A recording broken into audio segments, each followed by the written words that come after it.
We are live. Welcome to Committee of the Whole Operations for Tuesday, August the 8th. Members of Council, this meeting of the Committee of the Whole Operations is now called to order. I would ask you to rise as you are able for the reading of the invocation, please.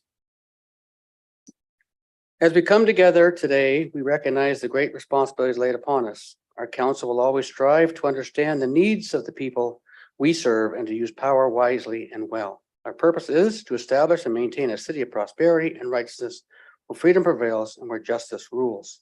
Let us also not forget those who served our community and who are no longer with us, so that we can continue to do the work we must in their memory. Amen. Mr. Clerk, has a roll call been taken? Through the chair, roll call has been taken. Declarations of conflict of interest. Councilor Samuel, I believe you have one. Yep, 7.3, as I work at the Brant County Health Unit. Thank you. Okay, so noted. Item for separate. At this time, I'll ask members of council, is there any items you'd like to separate on the list? Councilor Martin. Yes, 6.1.5. 6.1.5, economic development, tourism and culture. Okay. Any others? Councilor McCurry. 6.1.4, please, Chair. Cemetery bylaw amendment. Okay. Any others for separation? Oh, Mayor Davis. Yes, Mr. Chair, 6.1.1 winter operations. Okay.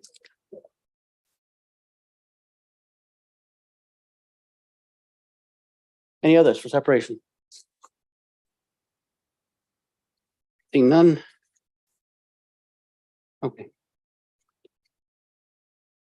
Councilor Sless, can you please move the motion to approve all items for consideration and consent not separated for discussion? I can, Mr. Chair. It's move of myself, seconded by Ward Caputo, that all items contained for consideration 6.1 and 6.2 not separated for discussion purposes be approved. Okay. Any comments? Seeing none. All those in favor? Call a vote.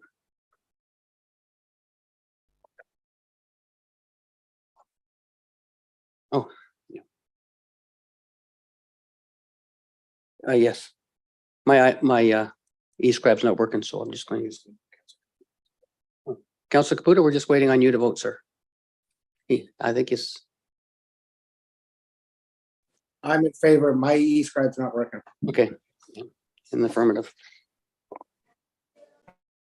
The approval of all items not separated for discussion purposes carries unanimously on a recorded vote. Members of the committee voting in favor are as follows. Councilors Sullivan, Sless, McCreary, Carpenter, Samwell, Van Tilburg, Hunt, Martin, Caputo, Sokoli, and Mayor Davis. The following items were subject to the vote. Item 6.1.2, transition of municipal blue box program to individual producer responsibility. Item 6.1.3, potential locations for future splash pads in city parks. And item 6.2.1, minutes. Thank you, Mr. Clerk. The committee will now consider the items that were separated for discussion purposes. Councilor Van Tilburg, please read the motion to place all separated items for consideration, not previously voted on the floor, please. Moved by myself, seconded by my ward mate, Councillor Samuel, that all items of consideration consent 6.1, 6.2 separated for discussion be approved. Okay, we'll move on to the first item, 6.11, winter operations service level review. Mayor Davis, I believe you separated that one, sir. Thank you, Chair Carpenter. I have a question for staff through you. First of all, I want to thank them for the report. It's very detailed. I knew there was a lot of background work that was done. I believe there was public consultation as well as interviewing and attending upon individual members of council to obtain their input. So thank you very much for that effort. It's very, very much appreciated. The question I have for you is, in the report, it talks about the service levels we now have and that there are some bike lanes and bike paths that are cleared. And certainly over the last 6 months, we've had some new bike lanes established. In particular, I can think of Henry Street, where we're separating the bike lanes from the traveled portion of the roadway used by vehicles. So my question to staff is, are those bike lanes going to be cleared? And how do you clear them? Mark Jacklin, Director of Operational Services. Through the chair to you, Mr. Mayor, we actually cleared those using our trackless units. So the same equipment that we use to clear our multi-use paths. And I know there are various questions, comments on social media, and that is, so if the snow plowing the snow on the vehicular portion of the roadway piles of snow up into the bike lanes or bike paths, like how do you then clear that? So through the chair, when the operators will be required to go a little bit slower, and they will create a bit of a windrow, which will be along the side. But then behind that, we would come in and clear the actual bike lane onto the boulevard. And the current service levels does not have every single bike path or bike lane cleared. Only a portion of them will actually be cleared.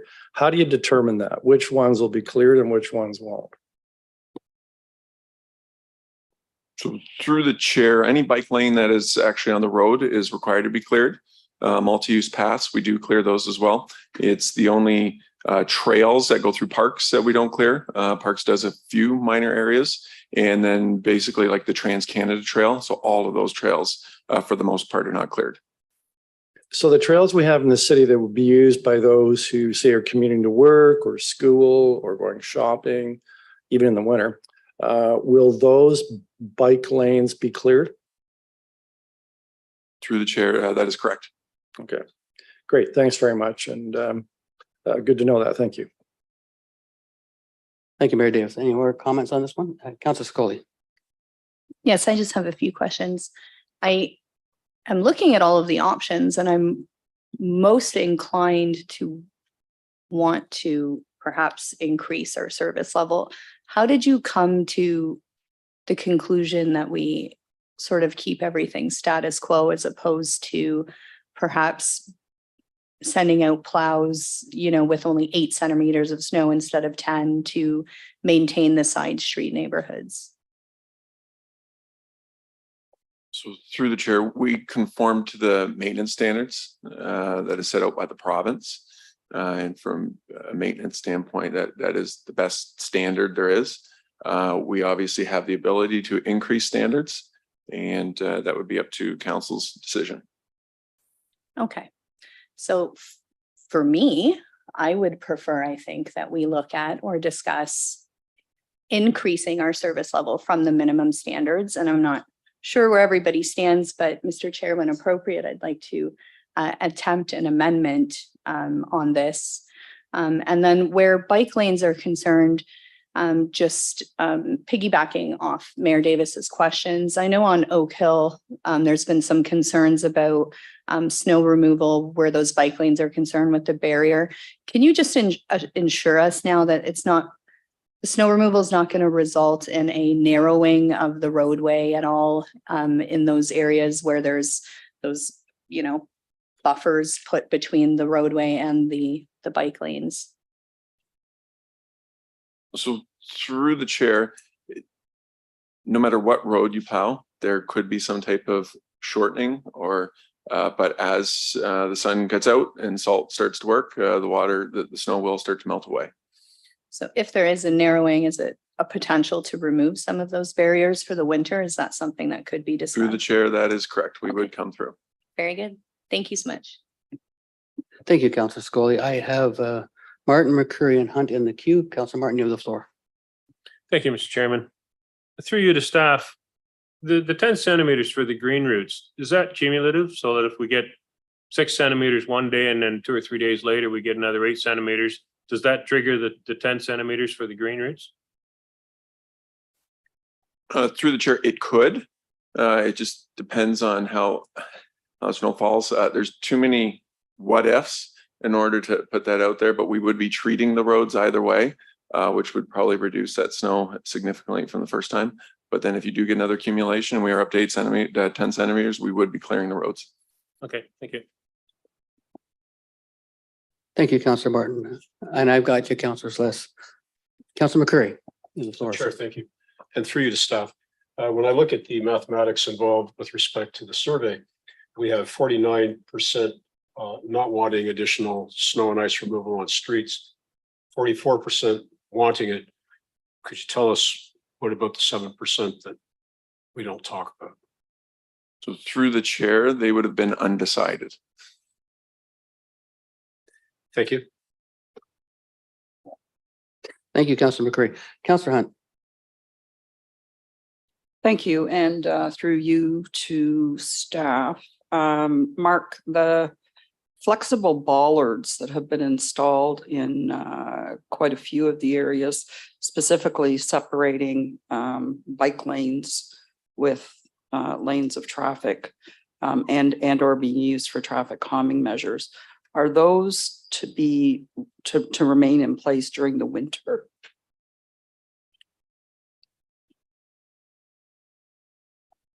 Through the chair, I will have to get back to you on that one. There are certain things that we would remove and certain bollards that would stay in place. Okay, and then I'm thinking specifically on Brantwood Park Road, the temporary speed cushions, they will be removed for the winter. So through the chair, the temporary speed cushions would be removed. The Okay. only thing that's permanent is speed humps or the speed cushions that we do put in. Okay, great. Thank you. Thank you, Councillor Hunt. Councillor Sless, you have the floor, sir. Thank you, Mr. Chair. Through you to Mark. Mark, you indicated that when we're plowing a road and there's an adjacent bike lane, that the plow slows down, creates a windrow, and then we come behind with the trackless and we take that windrow out and clean the bike lane. Did I understand that correctly? Through the chair, it depends what type of bike lane it is. So we do have three types. There's signed routes, there's bike lanes, and then there's the protected bike lanes. So what we were talking about, which was on Oak, I forget what road it was, but the protected bike lanes, yes, we would clear those twice.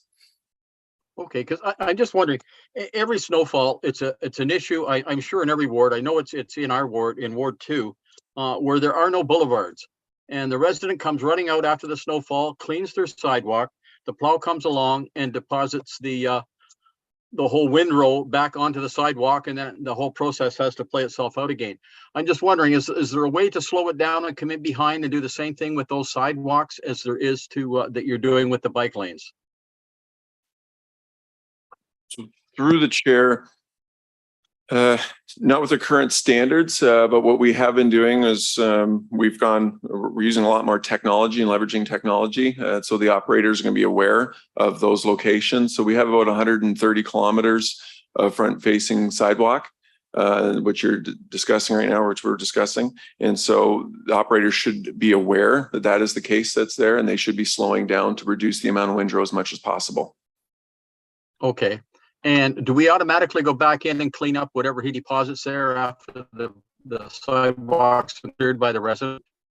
So through the chair, we don't automatically go through. We could look at it somewhat of a complaint basis only, because there are certain people who wouldn't be able to do that. So we would take a look, and it also depends on how much snow there really is that fell. Okay. All right. Thanks for that. My second question is the windrow program for seniors and those needing assistance. I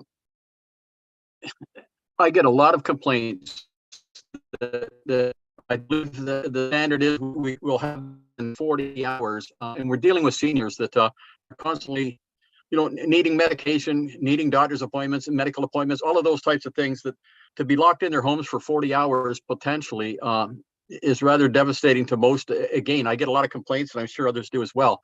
I think I read in the background that there's 1,400 and some folks that are signed up for the windrow program. How many contractors do we have addressing those 1,400 and some addresses? So through the chair, we had a new contractor this year, and you may have noticed the first storm they were learning, and I think we had about 4 storms. So by the time they ended the season, they had almost 15 crews out. It all depends on how many staff they can get as well. But you probably noticed the last storm, they did a very good and efficient job, and they were done quite quickly. Okay. So they're doing roughly 100 units each unit that's out there. They would be doing about 100 driveways. If you've got 1,400 and some, we got 15 units, that would be roughly roughly 100 per truck that's out there plowing driveways. At least that's what my math tells me. So is there a way to better coordinate that these trucks are coming in shortly after the plow goes through?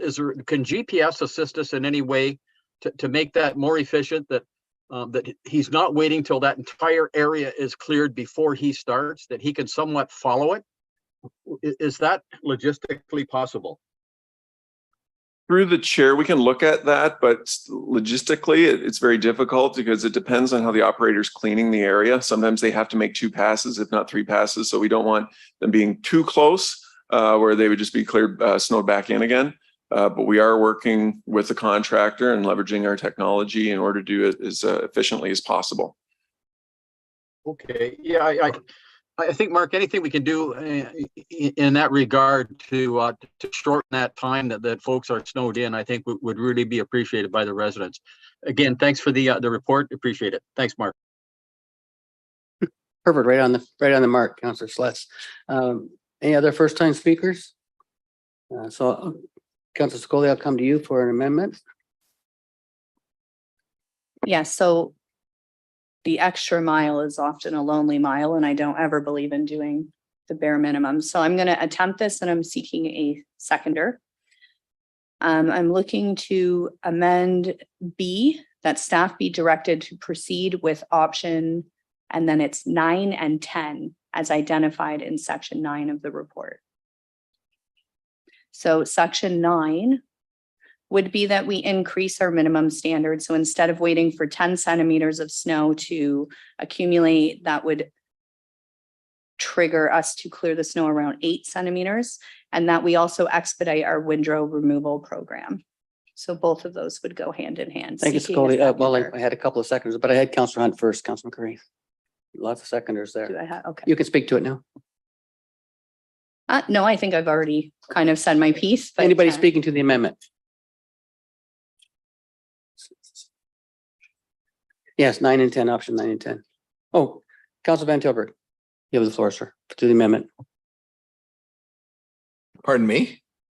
You have the floor, speak to the amendment. I did not have my hand up. Oh, it's Mayor Davis. Mayor Are you Davis. speaking to the amendment? Okay. I had you down for speaking to Mayor Davis to the amendment. Okay, thank you, Mr. Chair. This actually was the amendment I was going to make, so I was quite happy to try and second it. But a quick question for staff. I see in the number 9, which is adding additional resources to clear the green routes sooner and at less than 10 centimeters of snow. It says no additional cost. How are you going to generate this miracle? Better service and no additional cost. How's that going to be achieved? Not that I'm going to discourage you from achieving it, but how are you going to do it? So through the chair, we would have to do this, we'd be implementing it not until the 2025-26 season for both of these. And the reason for that is our current contractor doesn't have the equipment. The current contract that's in place is larger equipment. And what we would be looking at is getting a new contractor following the completion of this current contract in order to get smaller pieces of equipment like tractors. And so they could come behind a lot quicker in order to get that done.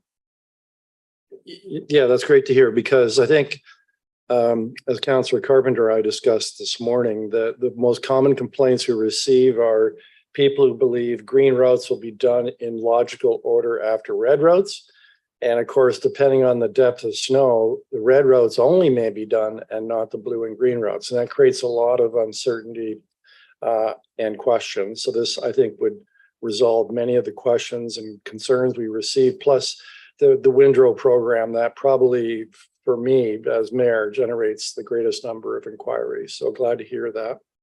And my last question is on a different tact, is to communications. Maria, many of the complaints we receive come from people who they're not aware of the system, how it works, right? So many of the times we're answering questions, just basically explaining the system. So I know there's talk here of an expanded, improved communications program before the first snowfall.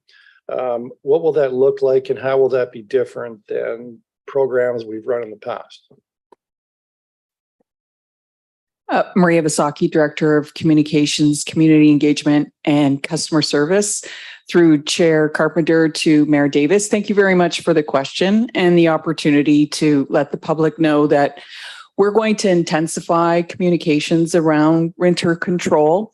As part of the agenda package, we did include a new fact sheet that communications put together to simplify the steps that are taken when the city prepares for a storm, during the storm, and what residents can expect following the storm.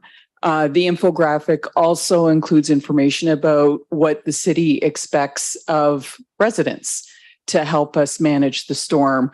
For example, parking off the street in order to make room for crews during the cleanup phase. So traditionally, we've done social media, we've done media releases, we've done dedicated pages on our website, and we also do radio announcements. We're going to do everything that we normally do, but we're also going to include the fact sheet that is part of your agenda package, will be the back cover of the fall winter leisure guide. So that's a publication that people keep on their tables. And so they'll always see that messaging. So that's one new way we're going to get that out there. And it's also going to be included in the fall winter newsletter that will go to all households. So quite a bit more platforms and activity on the comms front for winter control 23-24. Thank you, Mr. Mayor. I'll treat that as your second speaking opportunity because you didn't speak to the amendment. The amendment, Councilman Van Tilburg. Yes, I have a question. If this amendment goes through and we have it at eight centimeters, what I find is that in the residential areas, not every residential area has the snow brought down to the pavement level. Will it be easier to get it down to that level when you're hitting the snow earlier? I noticed that in some residential areas, you'll see that the snow has been cleared practically down to the pavement.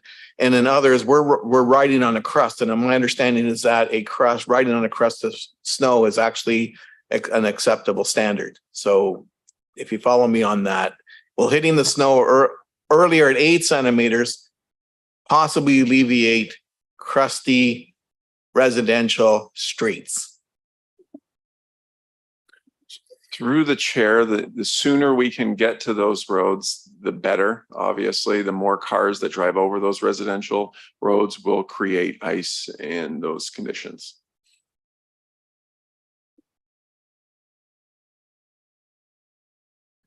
That's fine. Thank you. Anybody else speak to the amendment? Councilman Martin. Yeah, I'd just like a separated vote for 9 and 10. That's in order. Oh, anybody else speak to the amendment? I just have one question on the amendment, Mark. When you say we start the green routes, do we start the green routes in the same spot each time? It used to be that they would rotate the spots. So, for example, someone that on the green route that got cleared last doesn't get cleared last every snowfall. So you rotate that, whatever that route is, so that the people aren't always being the last ones or the first ones for that matter. Is that how you do it? Yeah, through the chair, that's not how we do it. It all just depends on when the blues are complete and which one blues are complete first. Then we would obviously head right out to the greens in that area. Yeah, but when you head out to the greens, do you head out and they start on the same route each time on the greens? But through the chair, no, it doesn't happen that way. It all just depends. I mean, we have a larger city. In the north end, you could see 10 centimeters of snow, and the west end, you could get 5. It just depends how the roads are cleared, what gets done first in order to send out to the green routes. Okay, thank you. Any more speakers to the amendment? We have separation, so we'll vote on item.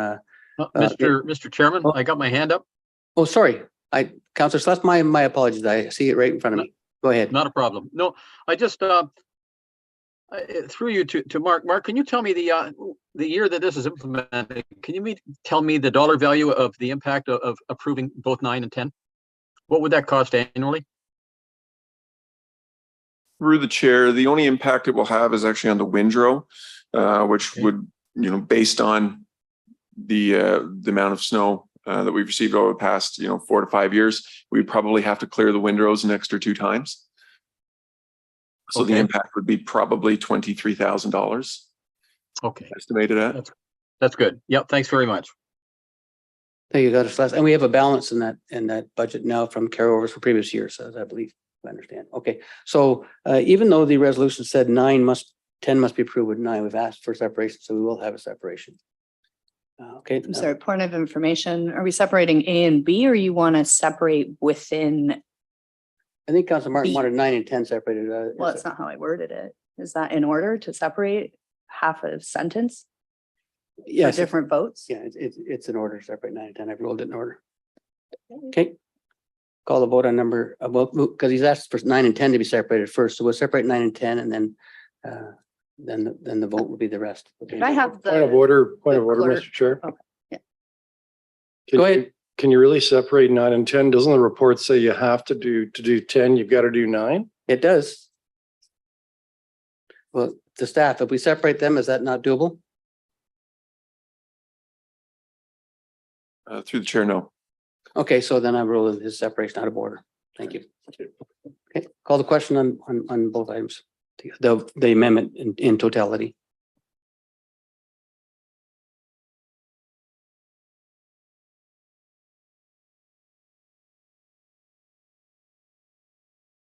Councillor Caputo, I'm in favor.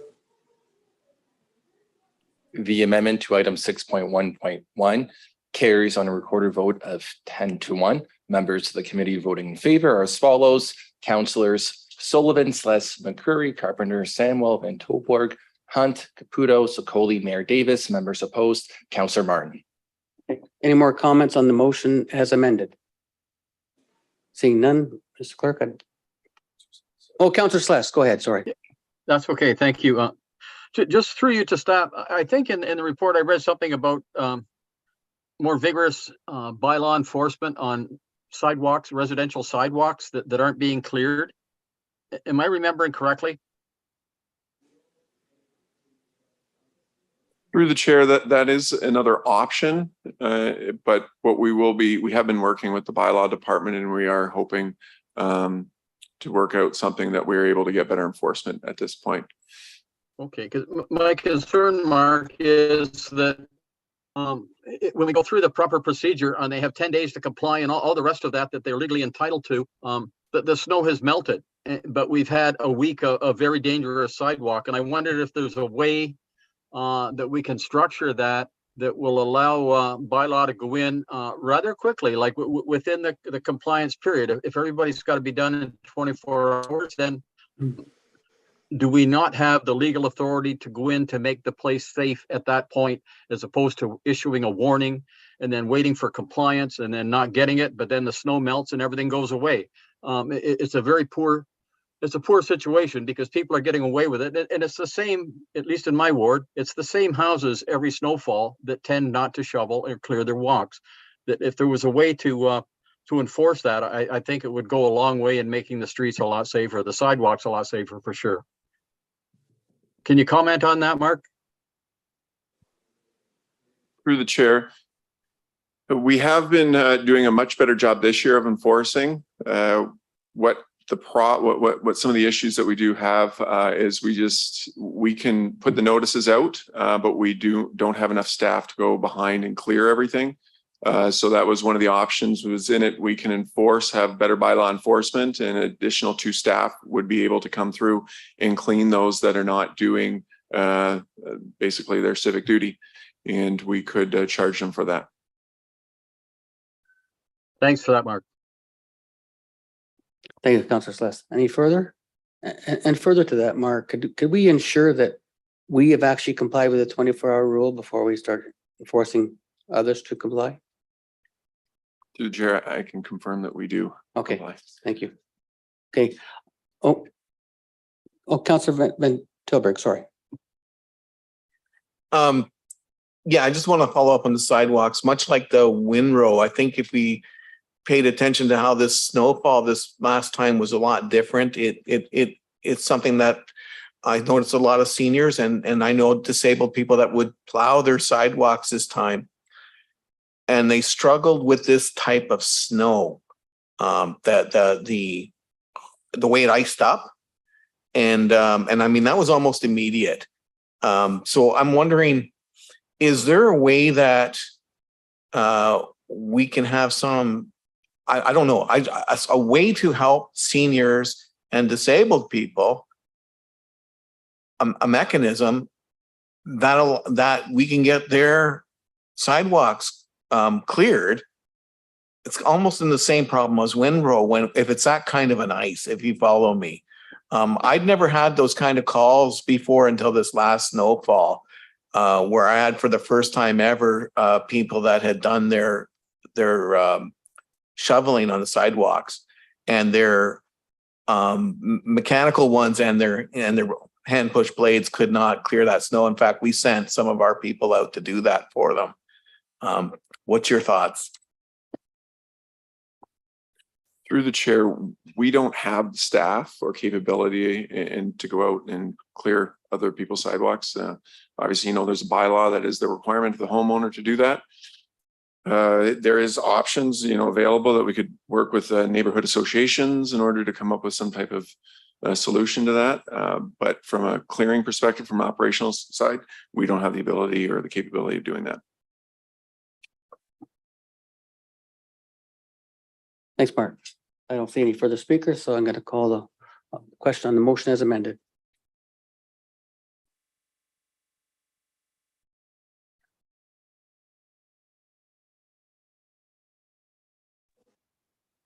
I'm in favor. Thank you. Item 6.1.1 carries unanimously on recorded votes. Members of the committee voting in favor are as follows: Councillors Sullivan, Celeste McCreary, Carpenter, Samuel, Van Tilburg, Hunt, Martin, Caputo, Sokoli, Mayor Davis. Councillor Sullivan, did you have to confidence that I missed? Yeah. You want to state it now then? Yeah, I didn't realize that apparently the company that's servicing the city of Brantford for recycling is actually owned by the company I work for, but they go by a different name here. So I just wanted to make that clear. So 6.1.2, we have a conflict on, Yes, and it'll carry through to council. Thank you. yes. Thank you. Okay, moving on to 6.1.4. Councilor McCray, you asked for that separation. Thank you, Chair, and through you to staff. Folks have been waiting for some time now to be able to inter their loved ones in our columbarium. Rick, I wonder if you could say when we're going to be prepared to honor requests for space. Rick Cox, Director of Parks and Recreation, through the chair to the councillor. This bylaw this amended bylaw would come to council at the end of the month, and we'd be more or less immediately after approval from council able to respond to that. We're planning on reaching out to the folks that have been on our waiting list to advise them of that and let them know that hopefully around the end of this month, we'll be able to start accommodating their needs. And is there a pricing schedule available? Yes, there is. Is that something that's currently in effect, or does that come into effect with the passage of the It's bylaw? currently in effect. There's no changes to our pricing strategy. We're just opening up more capacity by adding these columbarium into our portfolio. And there are some restrictions with respect to the script that we can use and the number of characters and images on the niche covers. That's what this bylaw amendment would create and establish, would be the rules around what could appear on any of the niche plates. Yes. Are we creating an office of niche plate approvers? No, we have our sedimentary administration team that's ready to accommodate those as they come through. And have you established a standard for the length of time that it will be approved? We have not yet. Perhaps I didn't say that clearly. So if someone applies on Monday, will they be able to get approval on Tuesday? We'll have to take that and look at that. The way it would, as I understand it, the family would work with the monument company to arrive at a design that works with within the constraints of the bylaw and within the mechanical ability of the mechanism. And once that's established, then we would have the ability to say yes or no within a fairly short period of time. So there are very few monument companies located in beautiful Brantford. Would you be restricting the ability of those companies to provide the service, or would we be looking at allowing companies from other jurisdictions to do that as well? That's something I'd have to take away, Councillor, and Okay. provide at council. Yeah, that'd be super. Thank you very much for that. Thank you, Councilor McCurry. Any further, Mayor Davis? Thank you, Mr. Chair. Hope you'll allow me some latitude on this question. Doesn't have to do with the specific issue, but it does have to do with cemeteries. My question to you through you, Mr. Chair, to Rick is, one of our fastest growing communities is that of the Muslim community, and they have specific burial requirements. And generally there's a separate area in the cemetery that's reserved for Muslim burials, and there's reasons for that. And we're running out of room, space. Is there any consideration being given to allocating additional space to the Muslim portion of our cemeteries? Through you, Mr. Chair, I'm going to ask Mike Westwood, the manager of cemeteries, forestry and horticulture, to speak to that. Mike? Through the chair, Mike Westwood, manager of cemeteries, horticulture and forestry. As part of the Mass Cemetery Master Plan procurement, we are including a portion of that to the needs of the Muslim community, as well as any other sort of communities within Brantford that would have special consideration for interments. It's great to hear. When can we expect, through you, Mr. Chair, to receive that master plan? The procurement is still underway. I would expect probably at the beginning of October. And one last question, Mr. Chair, will there be an opportunity for public input into that discussion and that plan? Through the chair, yes, public engagement is a key component of the cemetery master plan. Great, thank you very much. Thank you, Mayor Davis. Councilor McCurry, second time.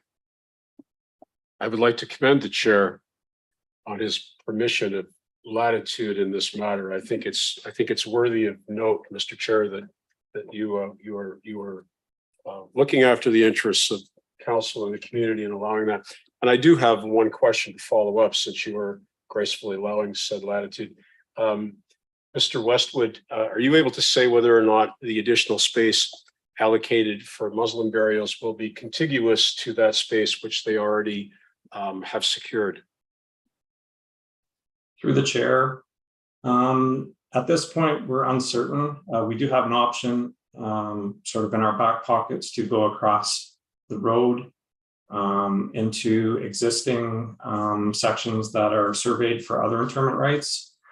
However, the cemetery master plan, the idea was to sort of look at what would be best for the cemetery overall going forward, with consideration for the Muslim community and understanding that they would want to be the new Muslim section to be located as close in proximity to the existing portion of the Muslim section as possible.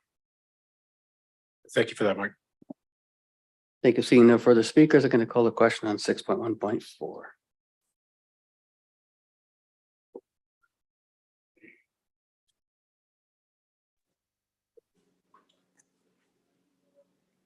I am in favor.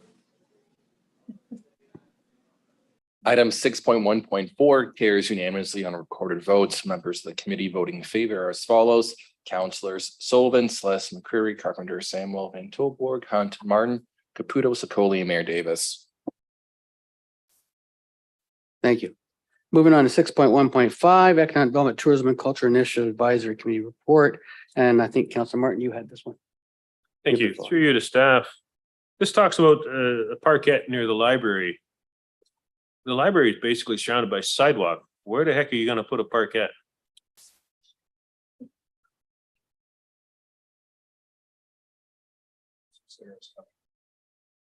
Okay. Through the chair to Councillor Martin, Sarah Monroe, Director of Economic Development, Tourism and Cultural Initiatives.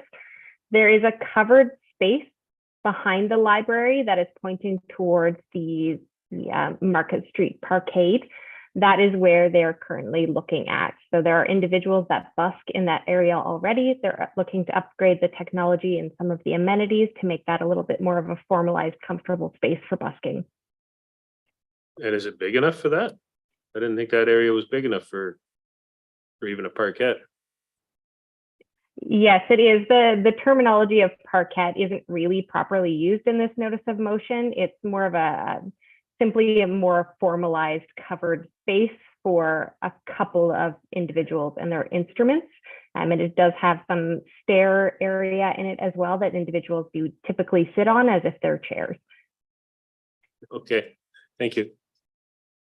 Thank you, Councillor Martin. Any further speakers? Call the question. Oh, Councillor Sless, sorry, again, right in front of me. Councillor Sless, sorry. You're right in front of me and I just don't look it straight ahead. Thank you. That's not an issue. Through you to Sarah. Sarah, when I read it, you're talking about a grassed area, talking about seating, talking about a stage. But now when I'm hearing it in verbalized, it's, well, people are going to sit on the stairs and 2 people will fit on this little platform. So we're not really talking then about a stage. We're talking about a little platform, and we're not talking about seating. We're talking about, if you want, you can sit on the stairs. Is that more accurate? Through the chair to Councillor Sless, we do have to be very careful when we determine exactly what the amenities in this space will be in order to not activate or trigger the IATSE agreement. So the details in the space would be, we would prepare those in collaboration with Sanderson Center staff in order to not trigger that agreement and make it more usable for the public. So it is meant to be temporary space that is not necessarily formally programmed, but it's usable by the community for the purposes of busking. Okay, so I think this evening you're just asking to move forward with gathering information and then bringing that back once that's been done. Is that correct? Through the chair to Councillor Sless, that's correct. We would bring forward a staff recommendation with the details, including amenities and costing, to this advisory committee. Okay, that's fine. Thank you. Thank you, Councillor Sless. Mayor Davis, I think I seen your hand up. Thank you, Mr. Chair. A couple of questions to staff. In the report that comes back to us, are you going to be commenting on whether or not staff recommends we do this? Because the way this is worded, it's almost like a feasibility analysis of what would be required to have a parquet, but it doesn't seem to deal with the question of whether staff would recommend that it be done. Through the chair to Mayor Davis, yes, absolutely. We will have multiple staff chiming in, including security as well as development engineering, the public works team as well, to get a full comprehensive review by all staff, doing a formal circulation as any kind of internal project would have. Good, glad to hear that. My last question to you on this through the chair is, so typically, if we decide to go ahead with this, there'll be a financial cost. Are you contemplating that decision being made outside the budget process, or is your thinking that council will decide whether it wants to proceed with this and then refer it to the budget committee for a final decision on funding? Or how will that work? Through the chair to Mayor Davis, it really does depend on the financial impact. So if we feel that it falls outside of our already approved operating budget, it would be referred to estimates committee. So this project would start quite quickly in determining what the budget impacts would be so that we meet that timeline. Great, thank you very much. CEO, have you comment to this? If I could just add to Director Monroe's response on our first response, Brian Hutchings, CEO.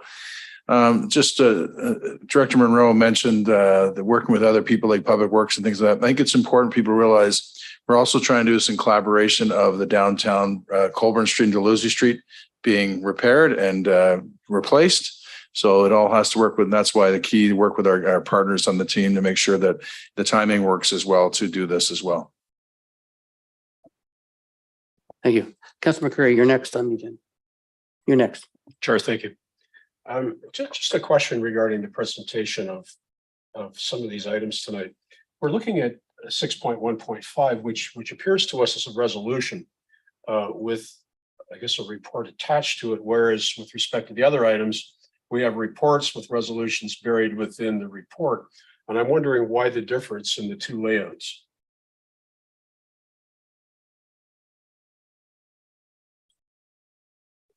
Yeah, one's coming from a committee, I believe. Is that the same for 6.1.2?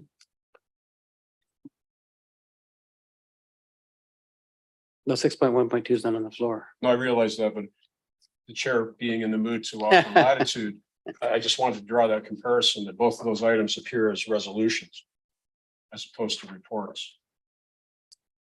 Staff can respond to that. You can Go ahead. just, we don't need the answer now. If you'd like to just. Yeah, reply to that. through the chair. So as part of any voting privileges and rights of any committee member for the advisory or task force level, members are able to bring notice of motion forward to be dealt at resolutions. So in this case, the Economic Development, Tourism and Cultural Initiatives Advisory Committee, this report was brought forward through a notice of motion process. It's not, we don't see a lot of noms at the committee level, but they are allowed to bring them forward. Through other task forces and advisory committee, staff also have the ability to bring reports, which is why you see the difference. One's a resolution that was brought forward, others are staff reports. And with regards to 6.1.2, I believe that's a staff report, and clause E just directs the clerk to forward the copy to SPAC. Thank you for that. Thank you, Councilor McCurry. Any further comments? Seeing none, I'll call the vote.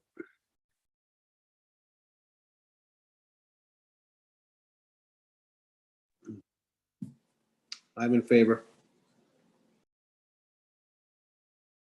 Item 6.1.5 carries unanimously on a recorded vote. Members of the committee voting in favor as follows: Councilors Sullivan, Sless, McCreary, Carpenter, Samwell, Van Tilburg, Hunt, Martin, Caputo, Sicoli, and Mayor Davis. Thank you, Mr. Clerk.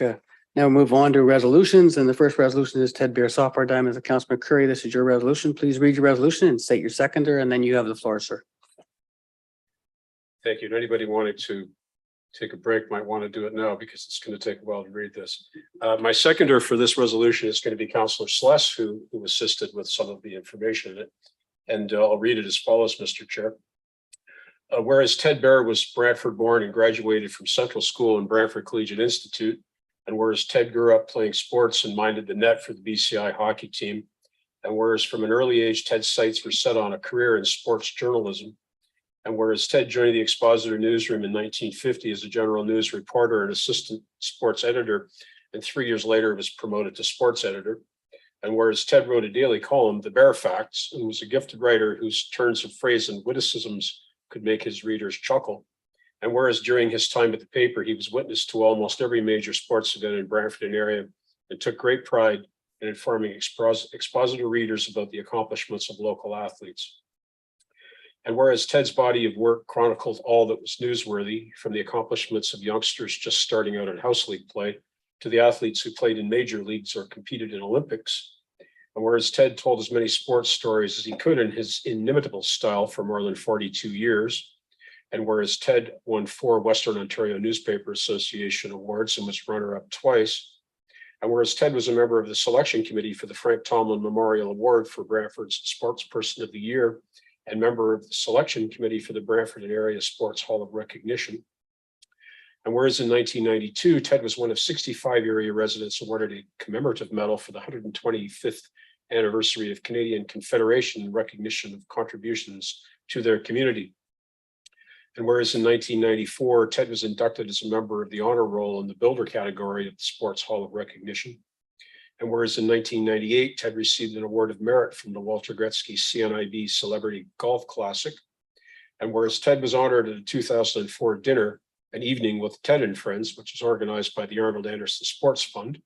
And whereas Ted retired from the Expositor in 1992, but later wrote 2 books, Brantford, Sports City, and My Mother the Bookie.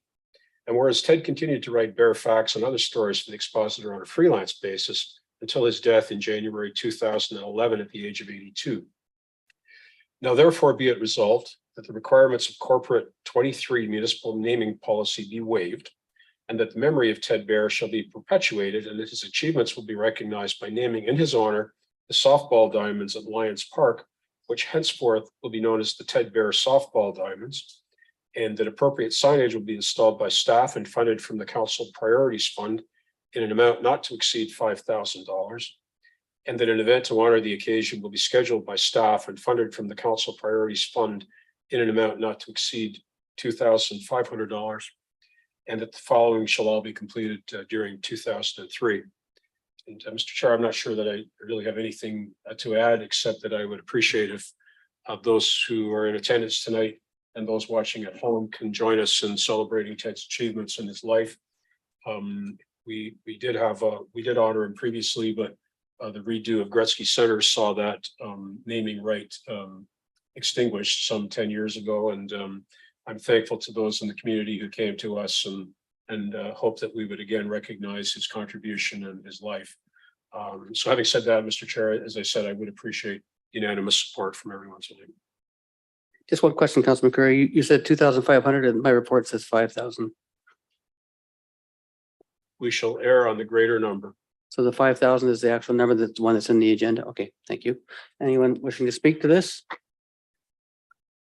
Councilor Hunt.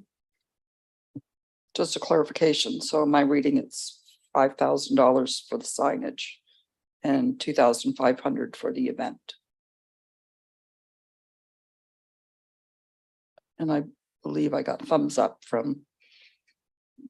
Okay, so we understand. 7,000 or 7,500 in total. Okay. Not to exceed. Yeah. Okay, any further comments? Seeing none. Yes, Mr. Chair. Oh, Councilor Sless again. It's gonna go on all night, sorry. We're playing peekaboo. I'm sorry. My only comment would be, it's kind of embarrassing that it took us this long to get to this point.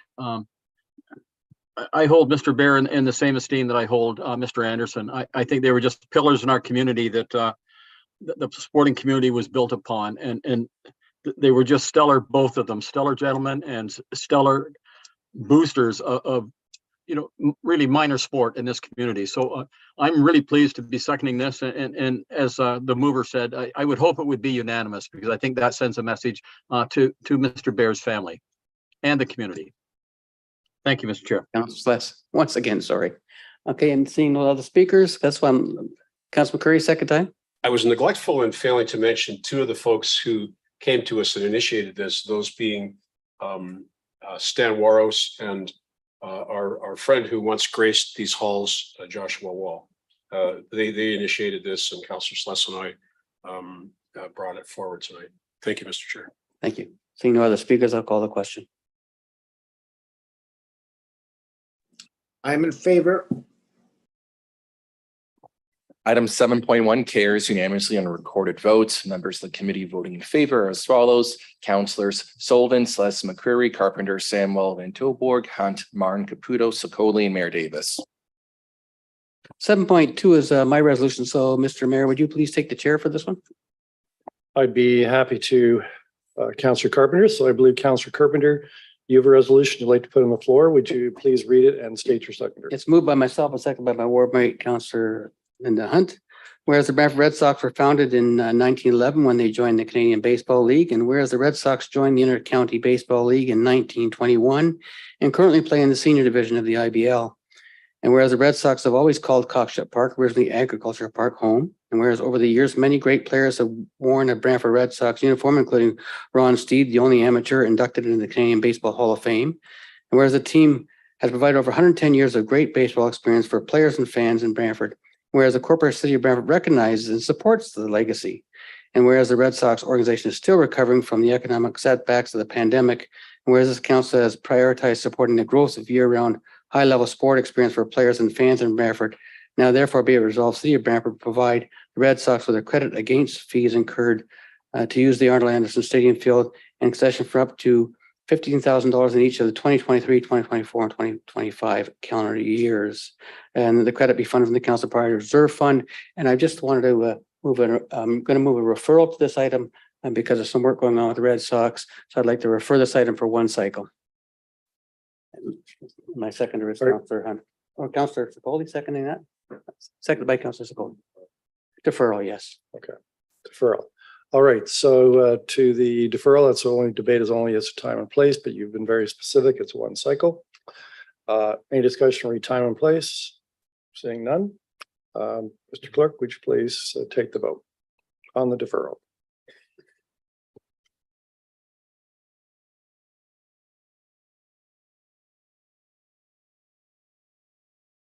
Counselor Caputo, I am in favor. the deferral of item 7.2 carries unanimously on a recorded vote of 11-0. Members of the committee voting in favor are as follows. Councillors Sullivan, Celeste, McCreary, Carpenter, Samwell, Van Tilburg, Hunt, Martin, Caputo, Sokoli, and Mayor Davis. Councilor Carpenter, I'll pass the chair back to you. Thank you. And 7.3 is the one that Counselor Samuel has declared a conflict on, and that is Counselor Sullivan. And I think you're going to do some clarification when you do your resolution. Go ahead, Counselor Sullivan. You have the floor. Thank you. Actually, I've decided to actually withdraw the notice of motion at this time. That's perfectly in order. Thank you. Moves on to 7.4, option for addressing panhandling. Councilor McCurry, you have the floor. Oh, thank you, Mr. Chair. My mover is Council Martin, and I'll read the resolution. Whereas the city of Brantford is a caring, compassionate, and generous community, and whereas the city of Brantford is the consolidated municipal service manager for housing, homelessness, and Ontario Works in the city and county, and whereas the city of Brantford provides a wide range of programs, including emergency shelters, shelter diversion, supportive housing, food programs, medical benefits, income replacement, affordable housing, eviction prevention, and transportation costs for homeless individuals returning to his or home community. And whereas the city of Brantford is enhancing supports for vulnerable individuals, including increased outreach to encampments, increased access to public washrooms and warming cooling centers, expansion of supportive housing programs, and building more affordable housing. And whereas an individual may engage in panhandling activities to obtain basic needs or other resources, and whereas aggressive or persistent panhandling can cause residents, students, and visitors to feel unsafe or unwelcome in certain areas. And whereas a high concentration of panhandling activities can have significant negative impacts on local business, tourism, and enjoyment of public spaces. And whereas panhandling activities at major intersections, off-ramps, and other high traffic locations may present safety concerns for motorists, pedestrians, and individuals engaged in panhandling due to reduced visibility, distraction, or unanticipated interaction with vehicles. And whereas spontaneous distribution of charitable items within public spaces such as parks or sidewalks can have unintended negative consequence related to litter obstruction and conflict among individuals. And whereas giving to a charitable organization is a more effective and organized method of helping individuals who require basic needs supports and other supports. And whereas a collective community effort to direct donations to charitable organizations and policies to address the impacts of panhandling will create positive outcomes for all individuals, businesses, and organizations. Now, therefore, be it resolved, the staff be directed to provide a report prior to the end of this year summarizing the following. Number one, recommendations to reduce the impact of panhandling, including but not limited to options related to permits, bylaw, signage, and design features. Number two, recommendations to create greater awareness of charitable organizations, including but not limited to collaborative marketing campaigns, sign placement, and centralized information. And item three, projected costs and resources required for the recommendations listed above. And Mr.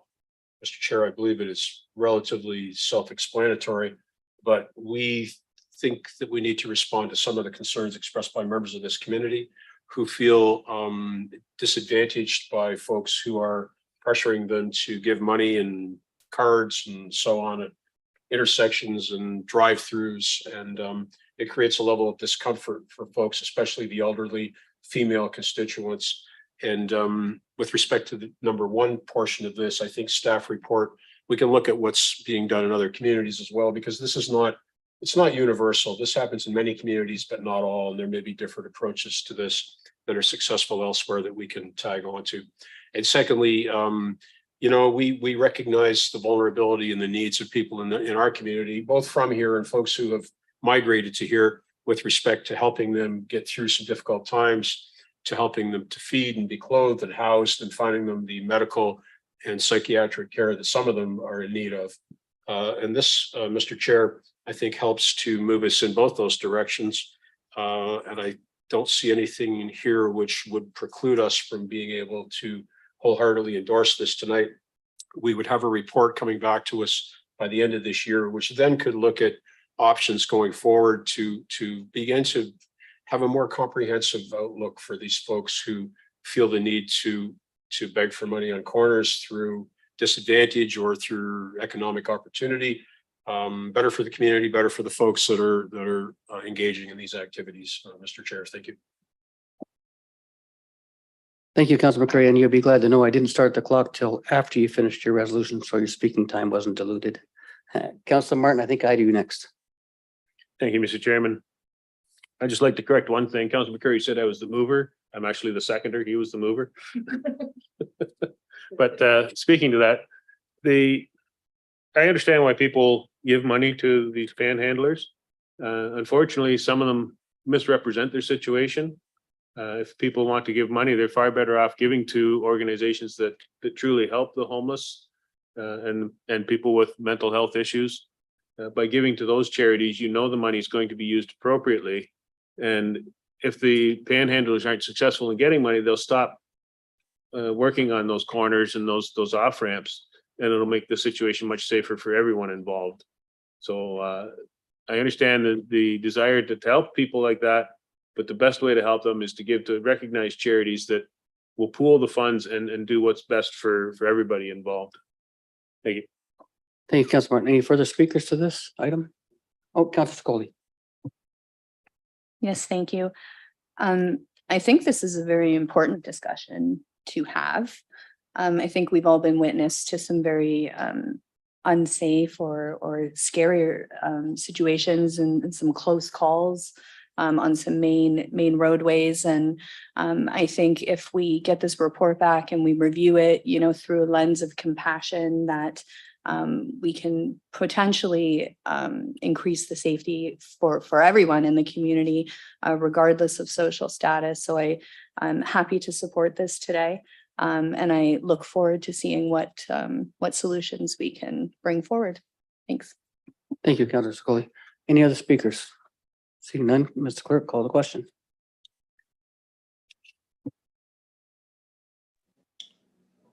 I'm in favor.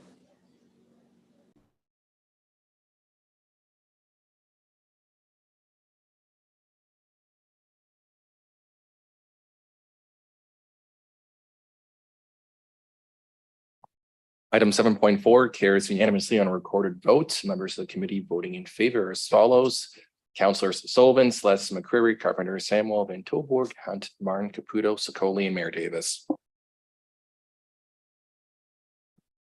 Thank you. Moving on, Councilor Martin, I understand that you have a notice of motion that you would like to present as a resolution this evening.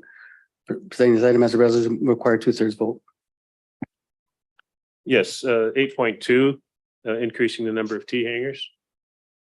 Oh, 7.5, we'll deal with that. Okay, 8.2. So that would require 2/3 to move 8.2 to waive the rules.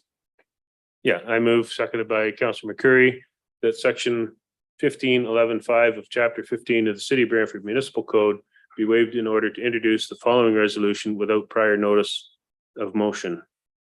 Whereas the Brantford Municipal Airport Master Plan recommends extension of T hangar 70 and at least 2 potential up to 6 additional T hangars to house recreational aircraft. And whereas the approved capital construction program already includes funding for the use of both the airport reserve funds and debt for the construction of an extension to T hangar 70 and a new recreational aircraft T hangar and the associated taxiways at the Brantford Municipal Airport. And whereas this construction will provide an additional 14 T hangars for the city to lease to recreational aircraft owners. And whereas the current waiting list for T hangars is over 20 aircraft. And whereas expanding the project to include a second full T hangar may provide cost benefits related to construction of multiple hangars at one time rather than separately for additional capacity to service demand. And whereas the additional 1.13 million estimated construction costs for the additional groundwork, taxiway and T hangar can be secured through the use of debt service by the rent revenue from the T hangars without impacting the ratepayers of Brantford. Now therefore be it resolved, A, that staff be directed to add the construction of a second full T hangar to the request for tenders being prepared for release to the market as soon as possible. And B, that the funding required for the additional construction costs associated with the second full T hangars and associated groundworks and taxiways be funded through the issuance of debentures serviced by the revenue generated from the second full T hangar. And C, that the Commissioner, Public Works and Commission and Manager of Purchasing be authorized to award and execute any contracts and amendments as required for the additional works. And D, that the necessary bylaw to authorize debenture financing be presented to City Council for adoption. And speaking to this is something that should have come to us a couple of months ago. You're speaking to the timing. Yes. Okay. Yeah.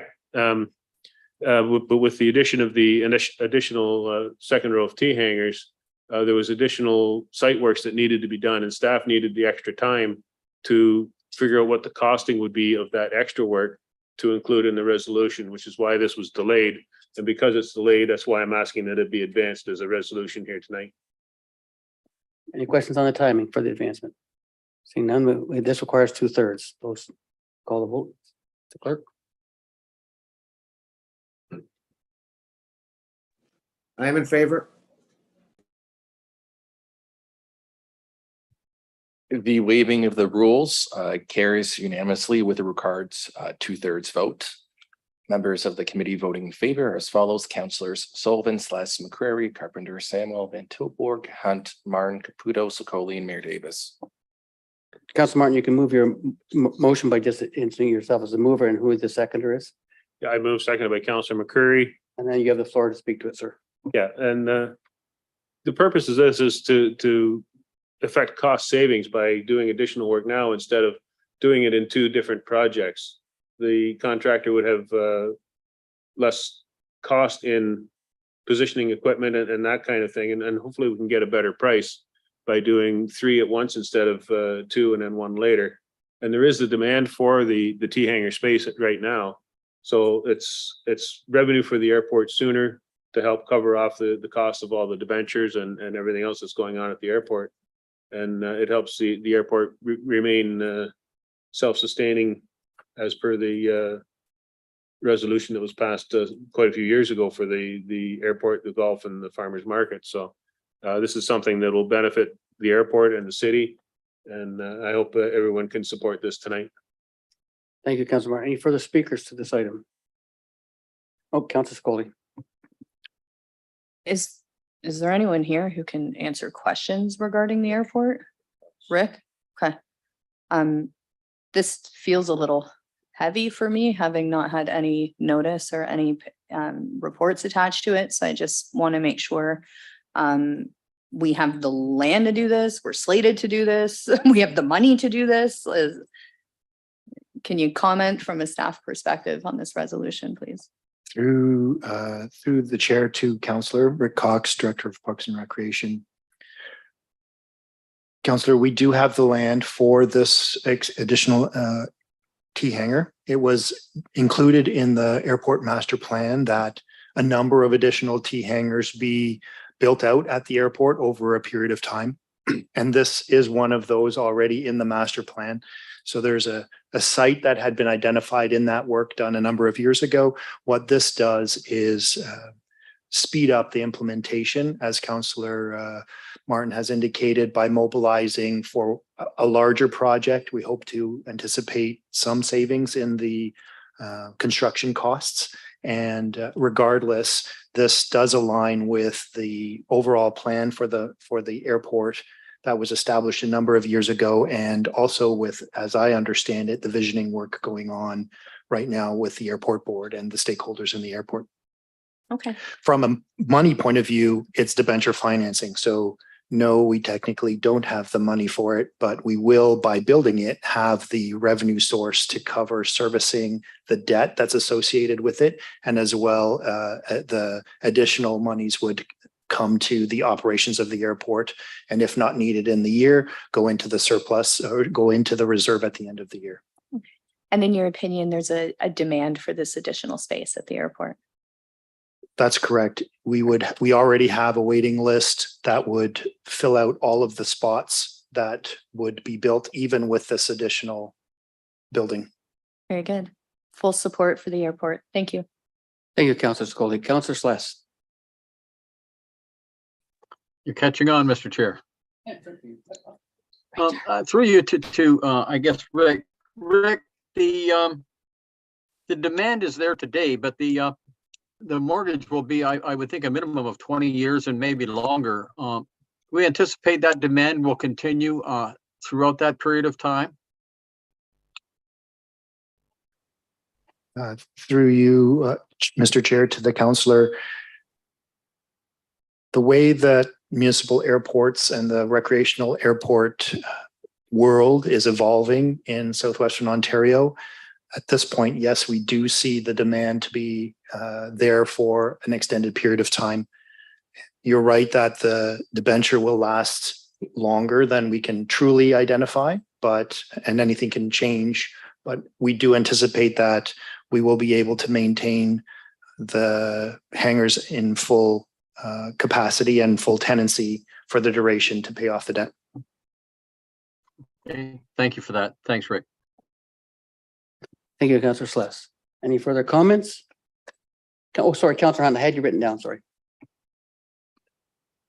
Thank you, and through you to staff. So Rick, the resolution, which we don't have a report, so I too was struggling a little bit. So this provides an additional 14 T hangars. How many are we currently building under the request for proposal? Through the chair to the councillor, we already have in the works the building of an additional 14. This would add to that an additional 12. Oh, okay, so we're going to have a total of 26 if this goes forward. Okay, and then and we have 20 on the waiting list. Is that for both buildings, or 20 on the waiting list, including like just for the new 14? We have more than 20 on the waiting list and calls coming in weekly to add to the waiting list. So that's what I'm suggesting. We have the demand to support filling all 26 possible tenancies as soon as they're ready to go. The way that this is built out, the first 5 is to extend the existing hangar 70 from 9 hangars to 12. The next is to build 9 larger size T hangars that would accommodate the large planes. Those 2 have been already approved and are in the works. This is asking for permission to extend another building, which would accommodate an additional 12 planes. Okay, and from a leasing perspective, how long does someone lease one of these hangars for? Through the chair, if it's all right, I'd defer that to my colleagues from the Economic Development.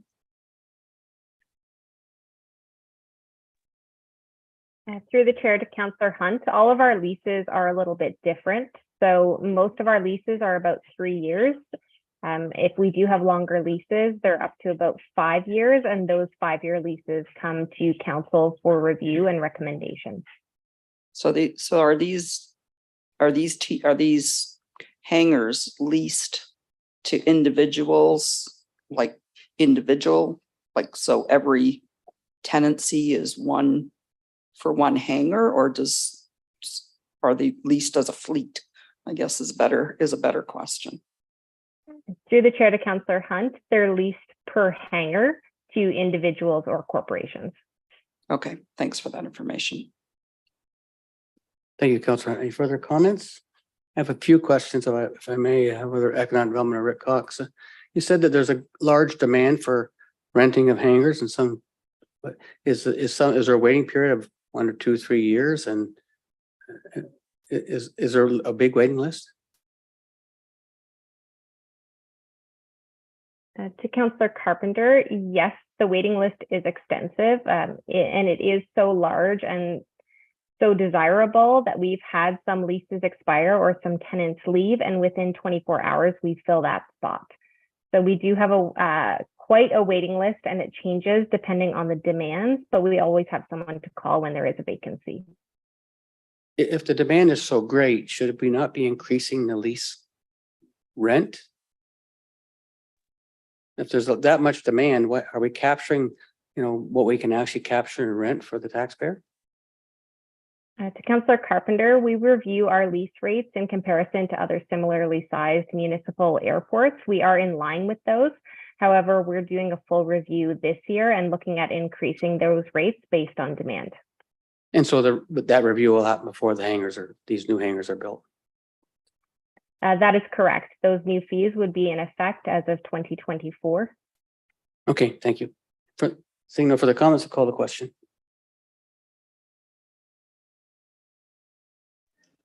I'm in favor.